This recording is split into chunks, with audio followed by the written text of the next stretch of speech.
बिल्कुल नुज़ैदा तहसील अलीपुर चट्ठा सरकारी अफसरान के लिए कमाऊ पुत्र बन चुकी है।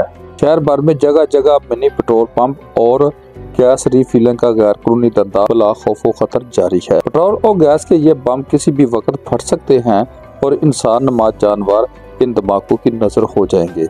पंजाब डिफेंस डिपार्टमेंट के आला अफसरान अक्सर औकात यहाँ दौरे पर तशरीफ लाते हैं। इन दरवेशों की ज़ियारत नसीब होती है और फिर ये अरादात मंद अपनी सातों में इजाफा करते हुए उनके हाथ चूमते हैं और नजराना पेश करके उन मुतबरक हाथों को गर्म करते हैं। इन दिनों सर्दी की वजह से शायद इन अफसरान के अखराजात बढ़ गए होंगे, लिहाजा बार बार यहाँ ज़ियारतों से मुस्तफीज कर रहे हैं और खापों के साथ साथ जेब भी खूब गर्म हो रही है। मुतअद्दिद गैस रिफिलिंग के अड्डे बंद होते हैं, फिर घंटे दो घंटे के बाद मौजूदाती तौर पर मोर लगी सील टूट जाती है और वही जानलेवा धंधा वैसे से शुरू हो जाता है। मुझे अफसोस से कहना पड़ रहा है, इन सरकारी अदारों के मालोजार की हवस ने शहरियों की जिंदगी को दो पर लगा रखा है। चंद टकों की खातर इनकी आंखें बंद होना, मुतअद्दिद हादसात रूनुमा होने समेत कई कीमती जानें और गाड़ियां नजर आतिश हो चुकी हैं। शहरियों ने आला हकाम से अपील की है कि इस जानलेवा धंधे का मुहासबा किया जाए और करप्ट अफसरान के खिलाफ तादीदी कार्रवाई